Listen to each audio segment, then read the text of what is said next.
Thursday night, people talking sports. Anthony. Sam. Those are our names. Yes. I see you're wearing the headset still. You're still going with that. Yeah, man. I gotta convince people I'm a writer. That's true. This is a writer look. Yeah. Yeah. All right. You know what? I'm with it now. This is a big week, man. Yeah, man. What's going on? Did you read about this? Dikembe Mutombo wants to own the Houston Rockets. Oh.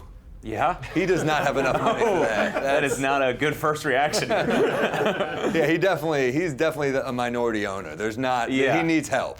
Yeah, there's no way. If you're on, the other people are doing the heavy lifting. There's no way Mutombo has the money for that. That's like when you go out to dinner with Yeah. someone and they're like, I'll get the tip. And Right. you're like, Oh, thanks. thanks to Kembe. Cool. I love Mutombo. I love when he was on the Knicks. Mutombo anecdote. I got his autograph after a game once. Comes up to me. I'm wearing a blue warm-up. Sure. He comes over to me. I hand him a black Sharpie. He says, no. Takes out a blue Sharpie. Signs blue on blue. It doesn't even show up. Such a waste. Oh man, I love that. What a weird. I love that he has different color markers with him at all What is he times, doing too. with Yeah, markers? What is that?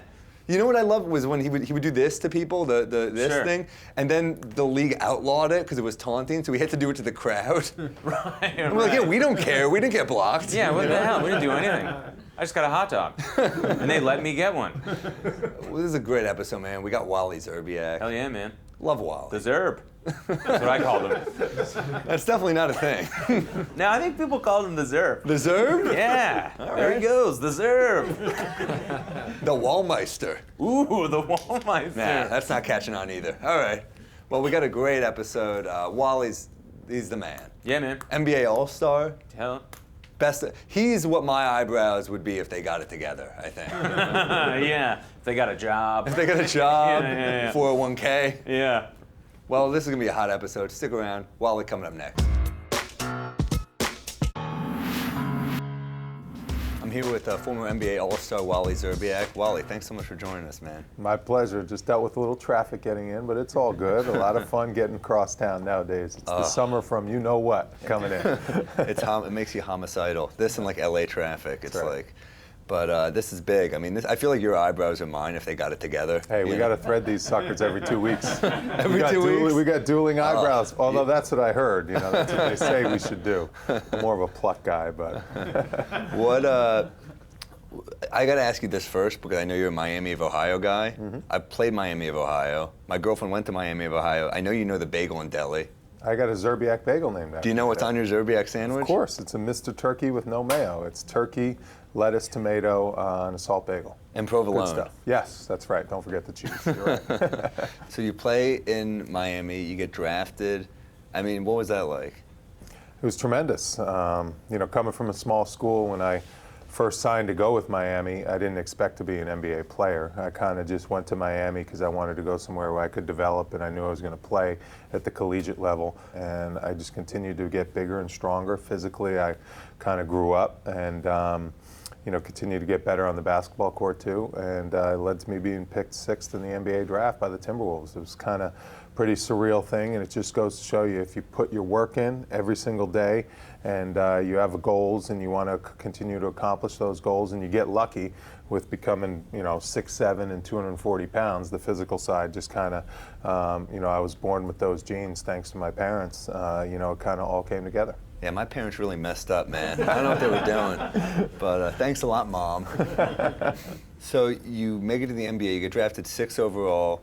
You're on a team with Kevin Garnett. What's that like as a rookie to come into that type of environment? Well, it depends. Normally when you're drafted high, top 10, you're going to a losing team.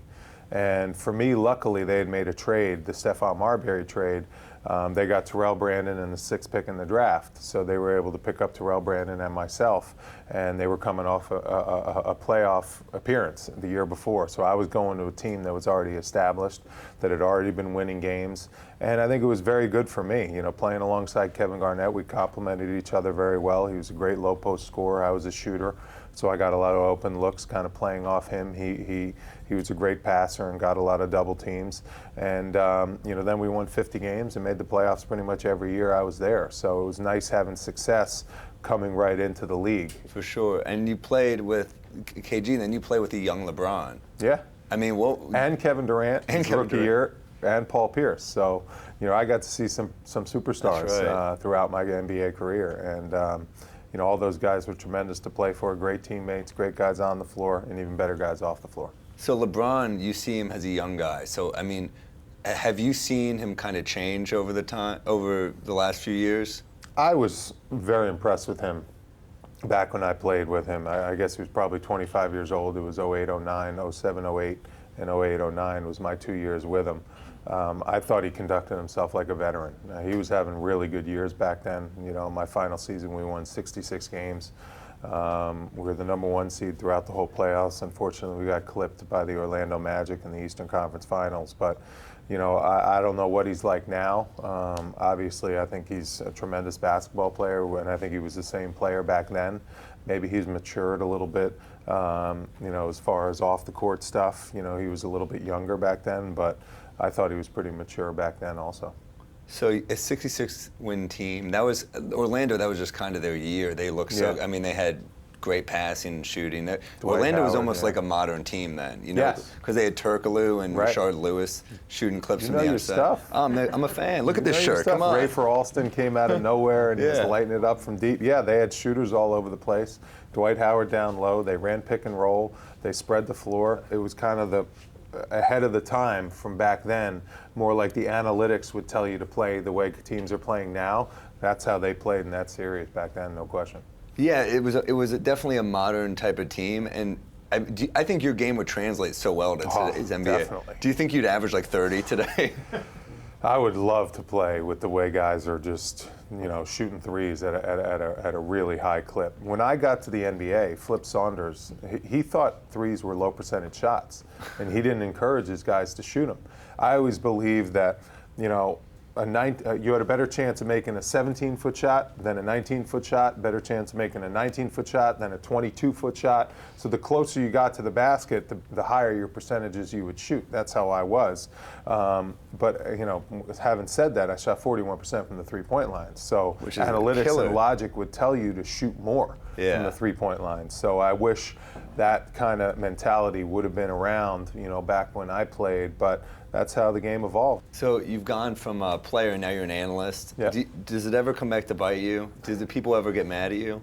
No, the old joke is, you kind of turn to the dark side when you go to the media from the player side. And I don't look at it like that. I love the two jobs I have, working for the Knicks and, just being able to be a part of their season and analyze their games is a lot of fun. It's guys I work with, Al Troutwig, Bill Pito, and Alan Hahn, are just fun guys to, I'd be sitting on my couch at home watching Knick games with those guys. And now we get the opportunity to just break down the game and talk about it afterwards. And I love what I do. I really do. Can you stick around and Sure. talk with panel for us for a while? No problem. No Awesome. problem. Thank you so much. Wally Szczerbiak, more on People Talking Sports coming up right next. And we're back with our panel. After high school, he took his talents to Miami of Ohio. There you go. Wally Szczerbiak. You got to explain that one. He's still here, and he's dressed like a pool shark for some reason. Anthony DeVito. Going for cool guy. And he could be Anthony's older brother. Mo Amer's here. I am his older brother. I would love that. And see Mo at Gramercy Theater this Friday. LeBron is not happy. LeBron, furious with the offseason moves, at the lack thereof, I guess. If LeBron's not happy, I think I got to take a hard look at my life. Right. Like things are not good. He's not happy with this help. I have one writer, and no offense, Anthony, you're not a Kyrie level writer.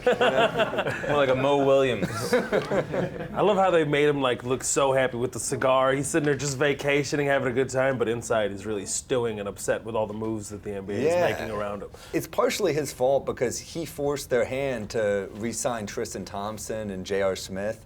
You can't force your buddies to get paid and then be mad. Their one off-season move was mid-season move with Right. Darren Williams and Kyle Korver. Right. But that can't compete with the Warriors, The Warriors have the three best shooters on the planet right now, and Klay Thompson, Steph Curry, and Kevin Durant. So that's going to be a tough team to beat, tough team to compete with. And at some point, LeBron's got to look at himself because he's not as good of a shooter as those three guys. Not saying he's not the best player on the planet right now. He definitely is. But there are definitely some things that he can continue to work on. Do you think there's anyone in the league right now that has a shot at beating Golden State? No, if they're healthy, They're too good with Kevin Durant going there. Or any teams making moves that you're like, oh, maybe 5 years down the road. No. Oh, cool. I mean, Oh my God. I'm sorry. Well, that's it, guys. No, listen, the show. Listen, Vegas agrees with me. I also think it's good if LeBron leaves this time. I think Cleveland just goes with him. You know what I mean? Everybody. Yeah, if you can't beat them, Like a join mobile them. They home. all just exactly like a mobile home. 100%. Okay, moving on. This is great. I love this. Dwight Howard is trading insults with teens on Twitter. Yeah. This is not. This guy used to be the best defensive player in the game. Now Sure. he's the most offensive person on social media. You know? Yeah. This is kind of a strange one. One of them was Put Joel Embiid up there. Joel Embiid. Joel Embiid a I little love crazy? Joel Embiid. We're doing more on him later in the show. But Joel Embiid. I mean, this is like kind of a weird social media situation because they trained me for social media at this job. How little do the Hornets care about Dwight Howard?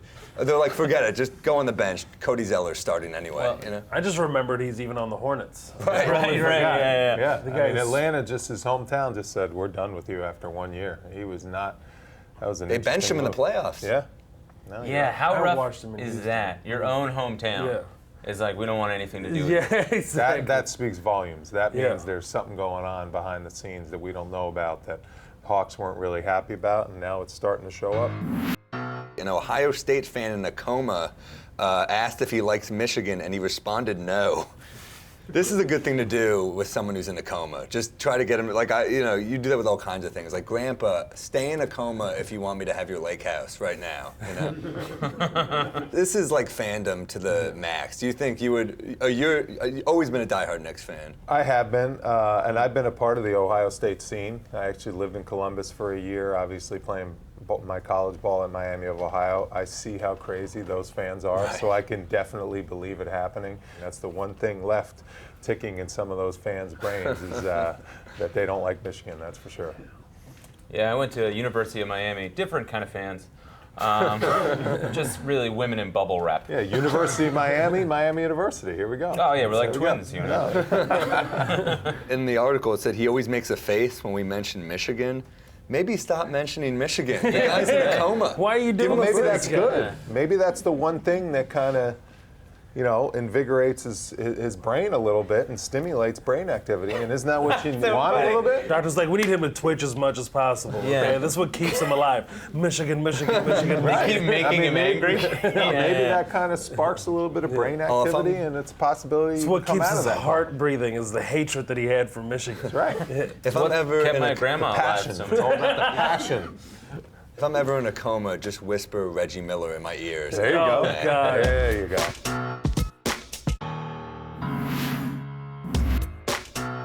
Is a hot dog a sandwich? That's a good question. Who asks a question like that? Nobody thinks about that. We just very smart, hard-hitting journalists. That's who. No. Yes. Oh, God. No. Depends on how it's eaten, what's on for condiments wise. It's kind of like a sandwich, but it's not really a sandwich, I don't think. No. Need 2 pieces of bread. Well, I've had buns before that's split in half, then it becomes 2 pieces of bread.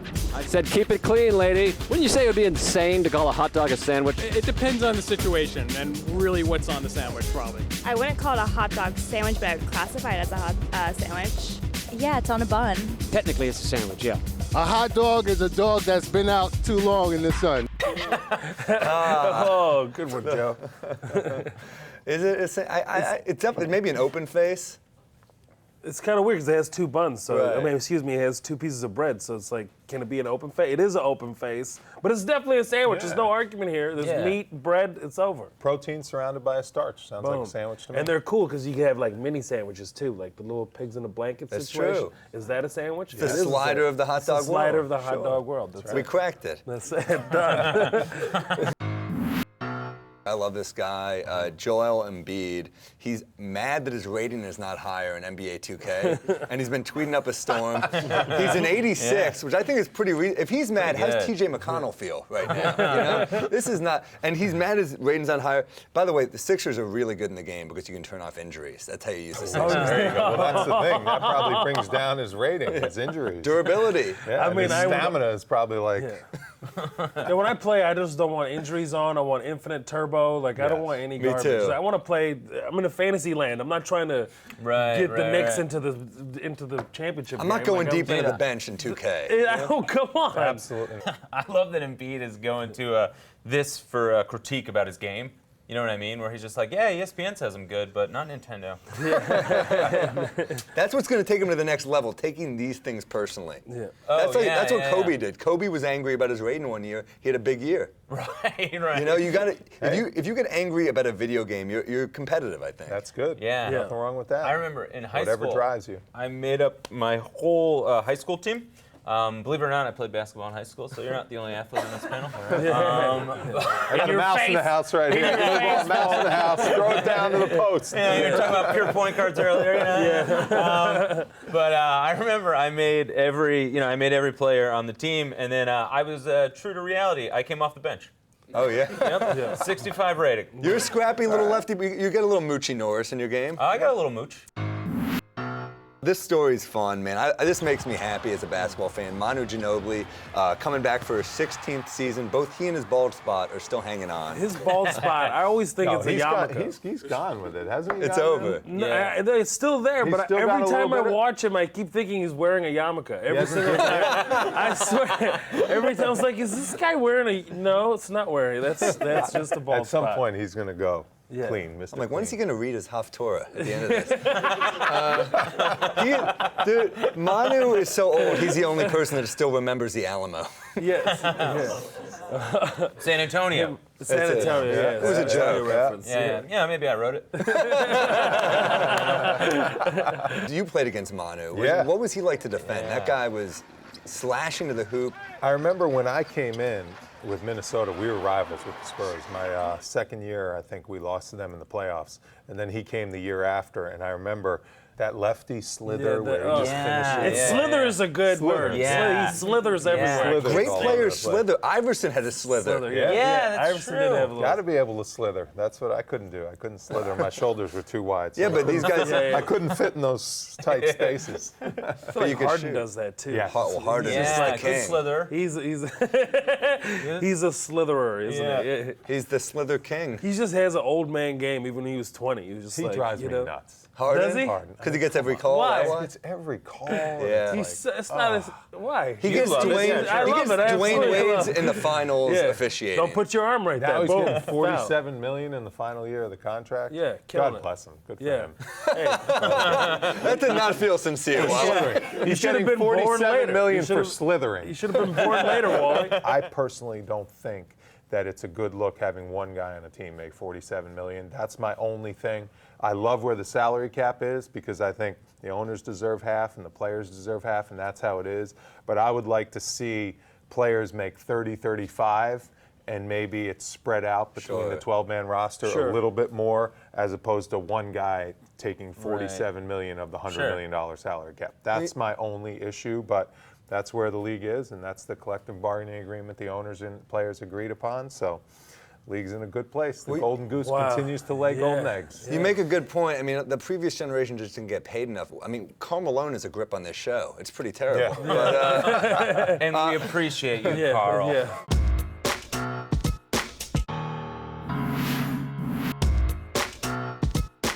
and we're back with Liz Gonzalez. Let's go with the list. Yeah, you guys were talking about Manu Ginobili. That inspired me. So today we're talking about oldies but goodies. And we're going to kick the list right off with Bartolo Colon, who is officially the oldest player in Major League Baseball. He was 43 last year when he was with the Mets, played in the All-Star game. He just started for the Twins this past Tuesday. Not a sexy start, but with a name like Big Sexy, this guy is only getting more entertaining and funny with age. I love him because he looks like a manatee, but he's been in the league 30 years, you know? It's unbelievable. He puts so much work out there. My favorite was when he swung and just the helmet just goes flying off. Right. And he just like laughs And it doesn't himself look and like it's he like, works out much. It just goes to show you. Just Amazing. chill out, you know, do what you Yeah. want. Don't overstress your joints, your muscles, and your body, and you play till 43. Next up, Tim Duncan. Now, he's technically retired, but he played 19 years with the Spurs. This guy, definitely one of the guys that aged the most gracefully in the NBA. And at 37, he had one of the best finals performances I've ever seen. I can't even get on a plane for longer than 3 hours without taking pain medication for my knees. I'm not aging gracefully. It's a little sad. He's just so Duncan. You don't appreciate when you're young. He's like the guy you should marry. Yeah. You know what I mean? Right. And your mom's like, you should meet Tim. And you're just like, whatever. Well, that didn't work out for his first wife. Szczerbiak. She obviously didn't feel that way. Wally. It's like an 80s sitcom. He doesn't have swag, yeah. No, but then you get older and you're like, he's everything right with basketball. He's got the perfect bank shot. He's awesome. He's so boring. Come on. Can we please talk about how boring and the coach this guy can is? yell at him. Yes, That's because the thing. he's Popovich yelled obviously at been him just as much as abused. anyone else. Boring or classic? I think he's classic. I boring. love Duncan. Big fan. I hate that he beat us in the finals, but respect. He's a great player. Next up, Larry Fitzgerald has played in the league for 13 years, which is really long for a wide receiver. And this guy has done it all. In fact, just when you think he's on the decline, he goes, turns around and puts up 1,200 yards and saves my fantasy football team. But for him, it's not just what he does on the field. He's a really great mentor and teammate. He hosts a camp every year for current NFL players that basically just teaches them how to be better men. I challenge you to find one person that has one bad thing to say about Larry Fitzgerald. He's amazing. It's amazing that he's such a good runner because most people in Arizona are against forward progress. Hey. Shots fired. I'm keeping it. He has bad hair, I gotta say. Really? I don't know what's going on with that. He's a lovely person. And I love him on my fantasy team. I agree. Yeah, he's a great player. You're What's like, the name of your fantasy team? What is it? Wally Ballers. Wally Ballers. And lastly, Tom Brady's constantly on my list, but it would be wrong to not put him on this list because he's 40 years old and somehow his 40 time is faster now than it was at the Combine. His looks are also better than they were at the Combine. Is that true? Yeah, that's true. His 40 time is faster, Yeah, really? he's right at 5 seconds, and he was. Yeah. I gotta stop eating tomatoes. That's what he says. No tomatoes. They No cause tomatoes? inflammation. Are you serious? Really? Yeah, that's Tomatoes what I heard. cause inflammation? I heard See, you that came from on the him. show, you learned something new. I don't trust Oh my! I gotta get off my all tomato diet. My 40 time is not close to what it was. How do you? Whose 40 does he time get like faster? improves? That's just unheard of. Incredible. Doesn't he do that thing where he gets the blood of younger people? Oh, yeah. I don't know. I made that up. Totally making that up. We got a big week coming up next. Stick around for next week. We got Darryl Strawberry, Landon Collins, the actor Justin Long, French Montana, John Starks. Why are you not watching this show? Our ratings are not good. Watch the show. Stick around next week. Wally, thank you so much for coming in, man. My pleasure. It was a lot of fun. You guys are the best. Thanks, Good to man. have some laughs. So much fun, man. Mo Amer, Gramercy Theater this Friday. Liz Gonzalez, Anthony DeVito. Keep watching the show.